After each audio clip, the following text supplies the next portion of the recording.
Jody Avirgan here. I'm glad you're enjoying 30 for 30 podcast, part of a special collection of sports audio documentaries from ESPN Films. We're finding the best sports stories for you right now. And to do that, we're behind the wheel of the Mini Countryman, the biggest mini yet. Please proceed to the highlighted route. To find great sports stories, you have to get out into the world and follow your instincts. That's where the Mini Countryman's all-wheel drive comes in handy. With all four, we can chase down a story in the city, the country, and most places in between. Podcast equipment isn't very bulky, but even if we're hauling a lot of gear, there's plenty of cargo space for all your stuff. And if a few of our producers tag along, no problem. The Mini Countryman comfortably seats 5 adults. The Countryman may be big, but it still drives like a Mini thanks to the twin-power turbo engine. No matter what story you're chasing, the Mini Countryman will help you find it. It's available now, and so are 30 for 30 podcasts. Visit miniusa.com/countryman today. This is the Stephen A. Smith Show podcast. I'm Stephen A. Hour number 2 for the Stephen A. Smith Show here with you for the next hour over the airwaves of ESPN Radio. That's Sirius XM channel, lady. Number to call up, as always, is 866-729-3776. That's 866-SAY-ESPN. 866-729-ESPN.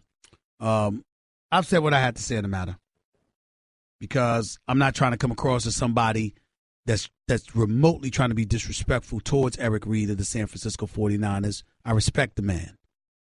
I'm not even I don't even have a problem with his position. I'm saying that's not something you publicize when you got an $89 million commitment coming, because your words can potentially get in the way of that. And that's the most important thing. Could you have gotten more? Should you have gotten more? Whether it be in money or commitment from the owners in some other capacity or something, sure. But you don't mess with that. Anyway, spent hour number 1 talking about the Lakers Warriors. I talked about Klay Thompson, a future Hall of Famer potentially with his shooting marksmanship. Talked about what I saw from the Knicks. Talked about the Dallas Cowboys and the Redskins, which is a complete waste of time. Who cares about this game tonight? Who cares?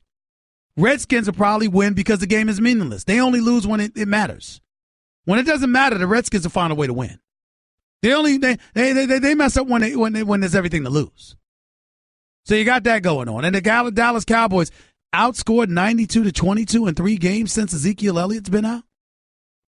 I mean, we were just having a debate 3 weeks ago as to whether Carson Wentz or Dak Prescott should be the quarterback you choose. We've gone from that to Dak Prescott falling off the map. And by the way, is anybody going to bring up Dez Bryant? Dez Bryant hasn't had a game for over 100 yards in the last 13, 14 games. And since Ezekiel Elliott's been out, nobody's had a 100-yard game. I mean, this is some embarrassing stuff. Meanwhile, Kirk Cousins pads numbers, but doesn't win. I just don't know what to say. I really, really don't. Back to the phones we go. Let's go to James. You're live with Stephen A. What's up, James? Hey, what's up, Stephen A? We love you out here over here in East Los Angeles too, brother. You're doing the right thing, man. Thank you. I was gonna make a point. About my Pittsburgh Steelers, and yeah, they're turning into a little bit of a diva-ish team. But I got something to say to you today, Stephen A. Did you feel those threes by Lonzo? That 3 by Lonzo. That 3 by Lonzo. Goodbye. This is not an R&B station. You don't get to sing on my show. See how easy it is to cut it off? I control the mic, ladies and gentlemen. It will behoove you to listen to what I say, because I can just simply cut you off. You don't get to sing, and oh, by the way, a couple of threes by Lonzo, that's what you're bragging about? Now, what if he shoot bricks the next game? Where you going to be at? James, shut the hell up. Grow up. And next time you call up to the show, have something to say. Don't spend time holding for some stupid nonsense. Ralph and Cali, you're live with Stephen A. What's up? Ralph, hey, go Stephen, ahead. How you doing? I'm all right. You're live on air. Go ahead. I got a quick question, man. What do you think the struggles are truly about the Thunder not performing the way they should be Oklahoma performing? City Thunder are struggling because Billy Donovan is struggling as a coach. He's a college coach that's been elevated to the pros, that's having a difficult time managing a three-headed monster that is Westbrook, Melo, and Paul George. I personally think that Paul George is the most efficient of the three, but Russell Westbrook needs to be that alpha dog because he's going to create shots for those guys. Carmelo Anthony can score on anybody, but he's older. He has lost a step. It takes him a little longer to gain separation and to do what he does offensively, and that doesn't work schematically with what they're doing offensively, and it's a problem. And as a result of that, not only that, they can't guard the pick and roll. Let's make sure we point that out. Their defense has been suspect. How the hell has Aaron Gordon dropped 40 and 15 on you? I know the kid is good, former slam dunk champion, but are you kidding me? 40 and 15? 40 and 15? Come on. You can't let that happen. I forgot what the brother's name in Houston was, but he called up and said that, Melo arriving in Oklahoma City, that was definitely going to be hazardous to them or whatever. I'm not blaming Melo per se. I'm looking at Billy Donovan because you got to know how to manage this. But he's in no position to be accused of being wrong at this moment in time. My listeners are my family, except for people like James who sings. And if you're going to sing, don't have a jacked up voice. Only I get to have a jacked up voice and sing on the Stephen A. Smith Show. Nobody else. This is not a democracy. But that's why I'm telling you right now, Oklahoma City, they're a problem. And I don't want to advocate this, but if you're Sam Presti, you might have to make a coaching change if this continues. Do you think Paul George will get traded? It's possible if he shows a willingness to leave this summer. It's very, very possible. If he shows a willingness to leave, it's quite possible that may happen. You're absolutely right. Listen, I would be looking to move him. I would be looking to move him rather than lose him for nothing. I would do that. Yes, I would. Do you think Mark Jackson will be a good fit? Of course I do. But I don't know if Sam Presti and those guys want to hire an alpha dog like Mark Jackson, who's not going to be a puppet as a coach. He's going to get in your face. He's going to be demanding. He's going to hold you accountable. But he's also going to know what he's doing. Me personally, I think the ideal landing spot for Mark Jackson will be New York because he'll have the support of the New York community. Former star at St. John's, former Rookie of the Year with the New York Knicks, a product of O'Connell Park in Queens, New York. You damn right New York is going to stand up, raise up, and support him. But would I like to see him in Oklahoma City with this crew? Hell yes. Absolutely. But I don't think Sam Presti would do that. That's just me. Gotta run. Mike, you're live with Stephen A. Talk to me, big baby. How are you? Hey, man. How you doing? I'm all right. Go ahead, man. The game last night was real good, man. Lonzo finally stepped up to the challenge, like you said. But what we got to look for now is it just because the Warriors was in town, because everybody get up for them, do you think he can continue doing what he's doing? Well, listen, he got to continue doing what he's doing. But everybody, like you have idiot callers like James, who was just singing because Lonzo had a good game. I'm very proud of the game that Lonzo had. I hope it continues. I hope nobody is interpreting my words to mean that I want him to fail. That couldn't be further from the truth. I want this guy to succeed. But if you're not out there being aggressive and trying to make things happen as a number 2 overall pick, I got a problem with you.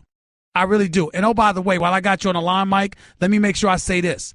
I really had a problem with how butt ugly that NBA game was last night between the Sixers and the Washington Wizards. Nearly 100 damn free throws. Really? We can't have, that's not watchable basketball. Ben Simmons alone, hack a Ben Simmons. That's what they did. Okay. This man shot 24 free throws in the fourth quarter. Look, you can't put a paying customer through that. You can't do it. You just can't. He going to the line like that, and he ain't even the center. He could have had 45 easily last night. So, like I said, we're going to just keep on seeing what Lonzo do after this. And I'm with you. I know you ain't looking for the boy to fail. Nobody is. We just want him to play and show us that he was worthy of the pick that Magic took with the pick. So I was real impressed, I was impressed yesterday. How they played as a team last night. And Brandon Ingram, he did all he could do last night. And I like how Kevin Durant, whispered into this, hey, man, you played good last night. That's right. It was real class on, how Golden State handled them last night. No question. Golden State was very, very classy and supportive of them last night. I give them a lot of credit for that. They are class personified. And when you look at it from that perspective, Lakers got some young talent. Luke Walton looks like he's got them playing together. They keep this up, they're going to win more games than they lose now. So we'll see where we go from here. That's what we're going to see. Lonzo going to be the big key. Like you said, he got to keep going, doing what he doing last night. All right, Mike, I got to bounce. I appreciate the call, buddy. Thanks a lot. 866-729-ESPN. That's 866-SAY-ESPN. Oh, before I go, Michael in Oakland, I got to hear what you have to say. Talk to me. Hey, Stephen A. Honored to talk to such an icon, man. And I really like what you said about Mark Jackson. You know, we in Oakland, we appreciate what he did for the Warriors, and we're pulling for him all the way. My question to you about Klay, you know, and him being the number 3 option for the Warriors, do you think at some point in his career he could end up in L.A.? Because I kind of think he could. Well, listen, let me ask you this question. He could, but why would he want to? I mean, if I'm the Los Angeles Lakers, I'd do anything to get my hands on Klay Thompson. I'd do anything to get my hands on. I'm telling you right now, I don't think the kids appreciate it enough. And let me tell you something right now. The people at ESPN should be ashamed of itself. Seriously. All of us should. All of us. Because this man's daddy is a radio host for our family. And this dude, Klay Thompson, he ain't no average player, man. He ain't no average player. Klay Thompson is the real deal. I don't know what everybody's paying attention to, but this kid is special. As a third option, I mean, do you see this man shoot the basketball? I ask a simple question to anybody out there. Can you definitively point to me to another shooter greater than Klay Thompson other than Steph Curry? Take your time. Take your time, ladies and gentlemen. I'll wait. Yeah, you're absolutely right. I think if he did go to L.A., I mean, or anywhere, man, he would be the number one. Listen. And he's not somebody that'll take you off the dribble and shake you down and create shots for himself like Steph. But what he'll do is he'll make shots. He'll post you up. He'll defend. And, oh, by the way, he's shooting 46% from three-point range this year. Career-wise, he shot 42% from three-point range. There's nothing to say. Michael, I got to bounce. I appreciate it. Damian Woody up next with Stephen A. on ESPN Radio. Give Stephen A. a piece of your mind. He is sorry. Call him weekdays from 1 till 3 Eastern. I mean, just trash. At 866-729-3776. I just saved hundreds of dollars by switching to Geico. I'm so happy, I feel like I can fly. Disclaimer, you will not be able to fly by switching to Geico. This is against the laws of physics and nature. If you find yourself flying, please seek professional and or medical help immediately. In the unlikely event you find yourself flying, you might be a superhero, or a pigeon, or a superhero named Pidgewoman, who was bitten by a radioactive pigeon. If you are indeed Pidgewoman, Geico retains all licensing publishing rights in the event Pidgewoman the movie becomes a top-grossing Hollywood blockbuster. Geico. 15 minutes could save you 15% or more. You're listening to the Stephen A. Smith Show podcast. Welcome back to the Stephen A. Smith Show right here on ESPN Radio. Always my honor and privilege to have my little big brother on the line with us, NFL analyst extraordinaire for ESPN, former Super Bowl champion, the one and only Damian Woody is on the line with us right now. Big man, you made news a couple of days ago when everybody's going off about Eli Manning and the cruel and unusual treatment that this class personified franchise quarterback for the New York Giants received from the organization with the benching. Your attitude was totally different. Explain yourself, exactly what you felt and exactly what you're feeling today. Yeah, basically my premise was that Eli Manning is not immune to what happens to many of players in the history of the National Football League. We can talk about many players. The great Phil Simms, who was big time quarterback, Super Bowl winning quarterback for the New York Football Giants. He got cut at an autograph signing.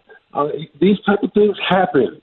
I don't know if people know this, but the NFL is a cold business, and at the end of the day, everyone is going to meet their fate one way or the other, man. So, Eli Manning, his play has diminished over the years.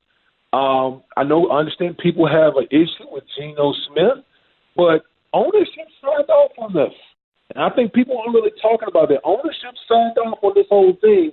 So obviously it's a situation where ownership doesn't feel like Eli Manning might not be part of the equation next year. Damian Woody right here with Stephen A. I want you to talk into the phone so my audience can hear you more clearly, Damian. Damian Woody right here with Stephen A. on ESPN Radio. I hear where you're coming from with that, but Are you sensitive to the fact that this is really about Geno Smith? Had it been Davis Webb, the third-string quarterback, and you said we want to find out what he's made of, what he's all about, that's where our focus is. I think it would have been entirely absorbed differently than you benching Eli Manning in favor of a quarterback the city of New York and the fans at MetLife Stadium have seen in recent memory, because that Geno Smith wasn't a guy that anybody wanted to gravitate to. Listen, I get it. I totally understand, where a lot of what a lot of the vitriol is when it comes to Geno Smith. A lot of the New York Giants fans look at this situation as follows. Geno Smith is coming from little brother with the New York Jets, turned the ball up, didn't play well with the New York Jets, then the whole sucker punch and getting his jaw broken. So, yes, I understand that. I will also say that Geno Smith does deserve an opportunity to try to rehab his career. Obviously, Ben McAdoo sees traits in Geno that appeals to his system, so he's giving him an opportunity. And listen, last thing I'll say is this. What is the downside? You've been losing with Eli. Okay, so you put Geno in, you're probably going to keep losing anyway. What is the downside to this whole thing? Well, yeah, that's a good point. We're talking to Damian Woody right here with Stephen A. on ESPN Radio. I guess the downside is the fact that, you're making this move. You're alienating a guy that has been your quarterback for 210 consecutive games. You don't know what kind of player you're going to get in the upcoming draft. And now this man may end up wanting to leave you high and dry. He might want to be gone. Maybe that's the downside, Damian. Well, listen, I think the Giants are probably going to move on anyway. You're talking about a guy in Eli Manning who has a $22 million cap hit next year. I don't know if the New York Football Giants are willing to absorb that. If they're going to move as far as rebuilding and getting a new young quarterback in the draft, I don't think they want to have a quarterback with a $22 million cap hit. Damian Woody right here with Stephen A. on ESPN Radio. Your thoughts about Phillip Rivers speaking out on behalf of Eli Manning. What were your thoughts about that? Well, listen, that's expected. Obviously there's a lot of history between Phillip Rivers and Eli Manning going back to the 2004 draft, and Eli was originally chosen by the then San Diego Chargers, and he basically manipulated his way to New York. So there's a history between those two guys. Obviously, they play the same position. They have the utmost respect for one another. So that response is that's what I thought was going to happen from Phillip Rivers. Listen, Eli's a classy guy. There's no question about it. He's class personified. Phillip Rivers is the same way. So I would expect, players to really stick up for one another. Let's stay with the Chargers, at least to some degree. Between the Chargers coming back and making themselves relevant and the Rams having the kind of season they've had, how shocked are you by what you've seen from football in Los Angeles this season? I'm pretty shocked. Because the last time we saw the Los Angeles Rams last year, they were just a floundering franchise coached under Jeff Fisher. Now, make no bones about it. I've been one of the biggest, I've been one of the biggest detractors of Jeff Fisher, and rightfully so. But you got to give a lot of credit to, Sean McVay, young guy, comes in there, brings in Wade Phillips, and turns that franchise around and gives. Looks like that, Los Angeles Rams team is going to be in the playoffs. Also, at the same time, you're talking about a Chargers team who came out of the gate slow, has battled back. Now, some of that has to do with some of the teams in the division, like the Kansas City Chiefs, who are just seem like they're off the rails. Currently, I think they're on a 4 or 5 game losing streak. So the Los Angeles Chargers are one game out of first place in the AFC West. They were actually my pick out of the AFC West, so this thing is going to be real interesting come December.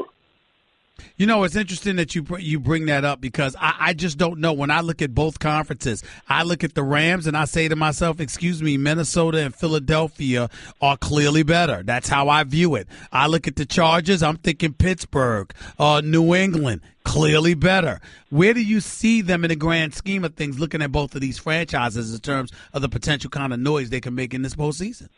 Well, Stephen A., I've always said, Coach, when I was in New England, one of my offensive line coaches, Dante Scarnecchia, he always used to say, get in the tournament.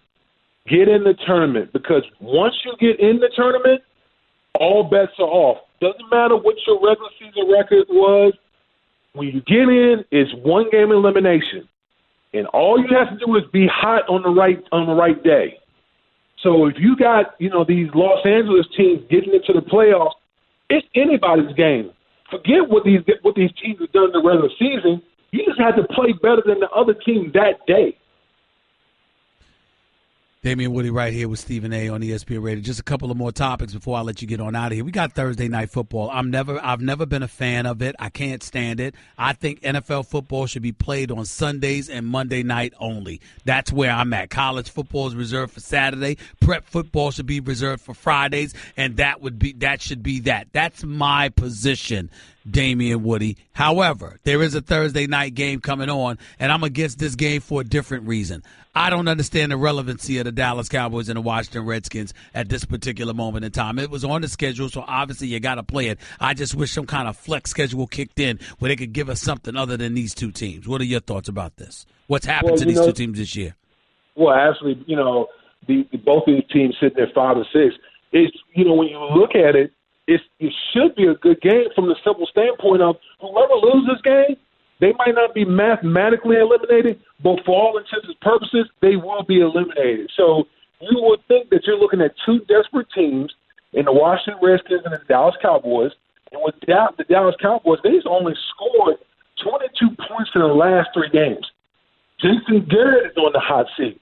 There are jobs on the line, so you would think for a Thursday night game, we're heading into December, these players should be playing. They should be out there putting forth their best effort to try to resurrect this season and hope to get into the postseason. Damon, do you think Jason Garrett's job is legitimately on the line, knowing what you know about Jerry Jones and his relationship with this man? I do, because one of the things that tends to happen is when you're on the losing streak like the Dallas Cowboys are, and things are falling off the rails, and if they continue losing, and the fan base starts to turn and doesn't come to the games, and you start seeing these little things happening, that's the sign when changes are going to be made. So I think Jason Garrett is in a real pickle right now because the Dallas Cowboys aren't playing really good football right now. And if this thing continues to go, I could definitely see a coaching change in Dallas. What about Washington? Because a lot is not mentioned about Jay Gruden, but I know for a fact that a lot of fans in the nation's capital are not that high on Jay Gruden at all. What about you? What about that situation? I think it's the same thing. Both these teams are in the same position. We're entering the crucial month right now in the National Football League in December. If you're going to make a push for the postseason, it's got to be now. And what I said about Jason Garrett is true also with Jay Gruden. If this thing falls off the rails in this month of December, you got a quarterback situation with Kirk Cousins, who's going to potentially be a free agent. You ended the season on a sour note. All of that is just a recipe for change to happen with the Washington Redskins. So that's why I said this game tonight is going to be really, real compelling because there's a lot at stake for both of these franchises. I'm with you. Damian Woody, always appreciate you, bro. Thanks so much. I'll talk to you next week, man. Keep up the great work. All right, thank you. Damian Woody, NFL analyst for ESPN, right here with Stephen A. on ESPN Radio, 866-SAY-ESPN. Back with your calls and more in a minute with Stephen A. on ESPN Radio. Guess what? You're in the middle of the Stephen A. Smith Show podcast. Damn it, I mean it! To the phones we go. Right here on the Stephen A. Smith Show, 866-SAY-ESPN. That's 866-729-3776. Let's go to Jeter in L.A. You're live with Stephen A. What's up? Stephen A., how you doing? I'm all right. Talk to me. Good. I just want to make a few comments about the Lakers. They always play the Warriors very strong. They've done it the last 2 years. But so the Lakers are what? 10? They have 10 wins right now. Yes. We're in the first quarter. Okay. This is a young team made up of 18 to 24-year-old people. Wait till January and February. Are these bodies going to be able to keep up? What are you talking about? No, I just don't think they have the stamina. Who doesn't have the stamina? I think they're going to go into a big... Who doesn't have the stamina? The players. Which players? Which ones? All of them. For who? Lonzo. For the Lakers? Yes. These young players are not going to have the stamina? I don't think so. Have a nice day, sir. You're not ready. You're not ready to be on the air. You're not ready. Get it together and call back. Chris in L.A., you're live with Stephen A. What's up? Hey, Stephen A. 3 quick things. I heard you listen today on I was listening today on ESPN with Keyshawn and all them, and they asked you a question if the Lakers were auditioning for LeBron. I think that's laughable because, number one, he's not coming here. Lakers aren't good enough. And number two, I don't believe LeBron's coming out west because of the competition, because not just Golden State he has to worry about. So I'm going to get that out the way. And I have a question regarding the Celtics. Do you believe that Danny Ainge should go after DeAndre Jordan? And let me hear me out, Stephen, because I believe if they were to enter a DeAndre Jordan, you keep Horford, you keep your core guys, but I believe that's somebody that can not necessarily demoralize LeBron from going to the basket, but it's something they can think about because they're already good defensively. If you plug him in there, he may be able to get him over the hump, Stephen A. And to that, you say what? He wouldn't hurt. He'd hurt you from the free throw line, but his defense, his rebounding, his shot blocking ability, his ability to run the floor for you to go throw it up in the air and for him to go get it, that would be big. But you're not getting DeAndre Jordan for nothing unless he wants to come there in free agency, and I'm being told he'd rather go to Houston. Oh, okay, he'd rather go to Houston. Okay. All right, well, I think that's a good thing because they're already so good defensively. They're solid, but they just don't have that sound shot blocker. I got to admit to you, I like Clint Capella. Clint Capella has gravitated to what they do nicely. Or he's gravitated to what they do nicely. I'm a fan of Clint Capella's. I've become a fan of his. I got to admit that. I agree. So I don't necessarily know how much that will play a role with DeAndre going there. You don't want two guys who can't hit free throws and you can't really get him the ball late in the fourth quarter or whatever the case may be. But as far as the Lakers, one more other quick point, Stanley, you'll let me go. But as far as the Lakers yesterday, I don't want to hear about the guys playing well. I mean, who doesn't get up to play the champs, Stephen A? Guys in L.A. are making excuses. Our fans, I'm like, everybody gets up to play the Warriors. So, I mean, I don't want to hear that. They should show up like that every night, not just against the champs. So that's just my opinion. Okay. I appreciate the call, though, man. Those are good points. I can't dispute any of them. You make a very valid point. I appreciate the call. Thank you. Dominic, you're live with Stephen A. on ESPN Radio. What's up? Stephen A., my brother. 3 quick points, man. First, I don't think that the Giants organization disrespected Eli because not all quarterbacks get a conversation, get an opportunity to answer, do you want to play a half, and then we go. Owner wasn't even in the building. The general manager or nobody else from upper management spoke to him. The only person that spoke to him is a guy that's lucky to be there in Ben McAdoo, who'll be gone by the end of the season. Right, and I understand that. I still think the fact that he had a conversation, that sets him apart from mostly any other quarterback. Mm-hmm. Secondly, you give my Skins a lot of flack, man, and I understand why. I understand why. Stop right there. I give who a lot of flack? My Skins, my Redskins. Okay, well, don't say the Skins. Say their name. You know why? Because you're assuming everybody knows it. Nobody gives a damn about your Redskins. That's why you got to make sure it's clear that that's who you're talking about because they're not in the mind's eye because they're always irrelevant this time of year. Go ahead. All right. They give my Washington Redskins a lot of flack because they pretty much pedestrian a lot of the times, but I do feel like they are a competitive team, and you can't put all of these losses on Kirk Cousins. First of all, start right there. I've never put all the losses on Kirk Cousins, A, and B, I never accused them of not being competitive. I said, a matter of fact, they'll tease you. They'll be very, very competitive, and they'll find a way to lose when it counts. They'll be just good enough to be average or slightly below, but never bad enough and never elite enough. That's what I've said about them. They're middle of the road, and they've proven me right every time. I understand. I think, once they get that defense on point. Oh, Lord. When's the last time y'all won a Super Bowl? It's been a while. Yeah, right. No. Give me, you're a Redskins fan. What year is it?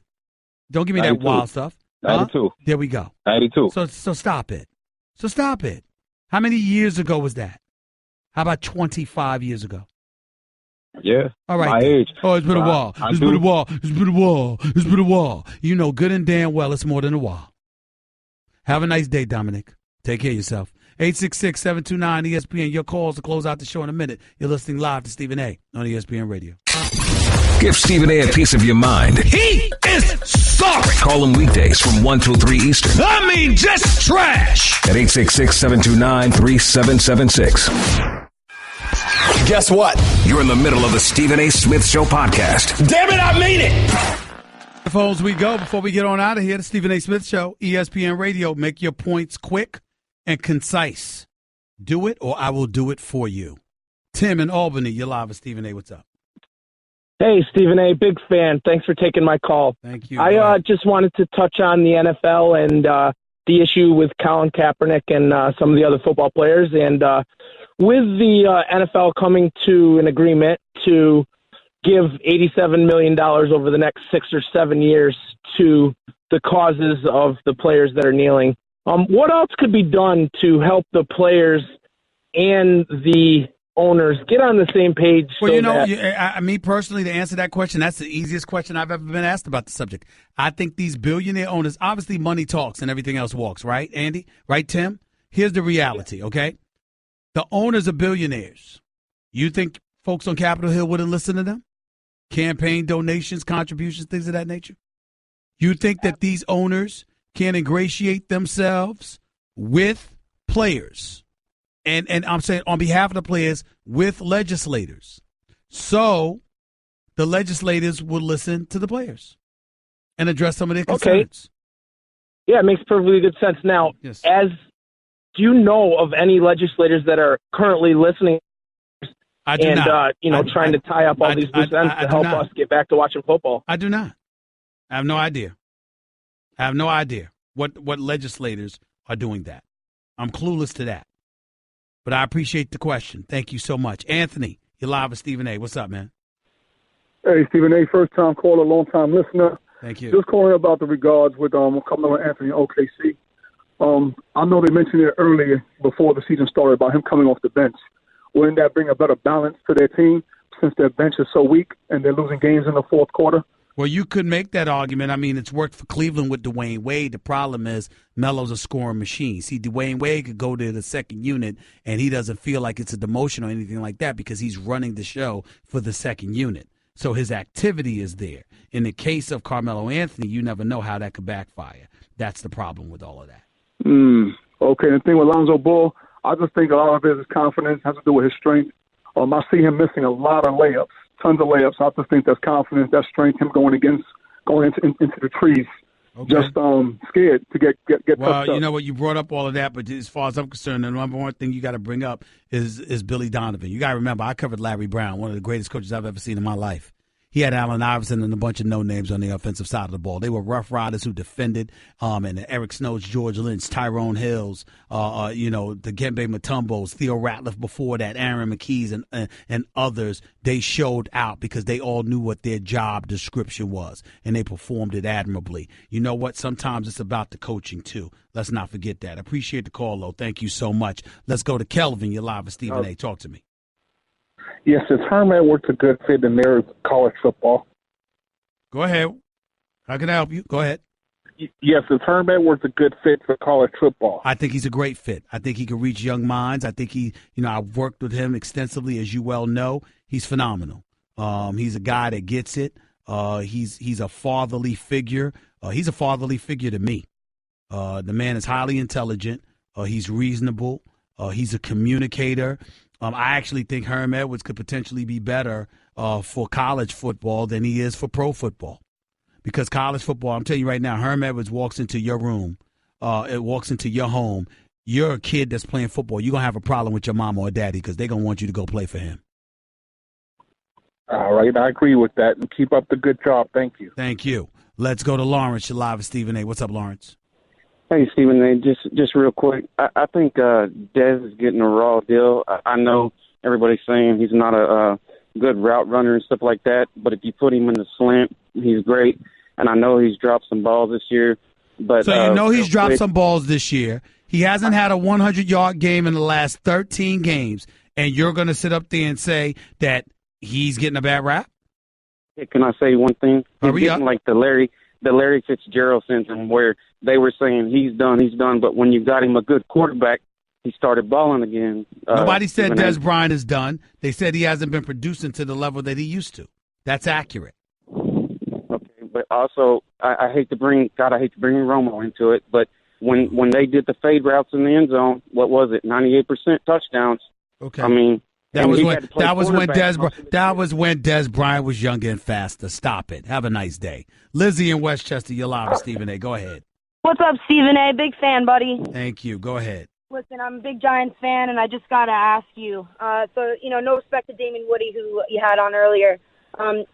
Eli getting old isn't really the point. That's something we all knew. We saw it, in 2012 when he started to diminish play. But my question for you is, when Geno Smith throws 3 picks in the first half, Ben McAdoo's going to walk over in his stupid sunglasses and his dumb mustache and say, "Hey, Eli, you think you can jump in? You ready to play?" What is Eli supposed to say, Stephen A? Go back in the game. What do you advise? Go back in the game because that's his job and he gets paid to do it. And it's not his, as ignorant as McAdoo is, that's your job until it isn't anymore. Listen, none of us, do you work under ideal circumstances, Lizzie? Do you love your job every day and everybody you work for? No, you're right. Does it stop you from performing? No, sir. There you go. That answers your question. Have a nice day. Thank you so much for the call. Ross in New York, you're live with Stephen A. Talk to me. Hey, Stephen, I'm going to put you on the spot just because I follow you every day and I need to do this. You made a comment weeks ago, a long time ago. A gentleman called when we were talking about race relations and everything, and I understand it's a big part of the play. And what happened is you told the gentleman that he shouldn't be, as a black male, he shouldn't be calling about and making issues about racial relations about racial issues on certain issues because there's a theme you have, Stephen, which is called the boy who cried wolf. So basically what you tell people, and it's true, I follow the same thing with my children, is that you don't keep going, you don't keep saying, don't cry wolf 1,000 times, so then all of a sudden, no one's going to believe you when it's really, really true. So what my point is this, is that didn't make much sense, but my point is this. It didn't make much sense, but go ahead. Okay, so let me get to the point. The point is this: you got 30 seconds though, but go ahead. You got on the air yesterday, and you equated Eli Manning's situation to and Geno Smith's situation to a little bit of a racial situation. I did no such thing. I did no such thing. No, I did not. No, I did not.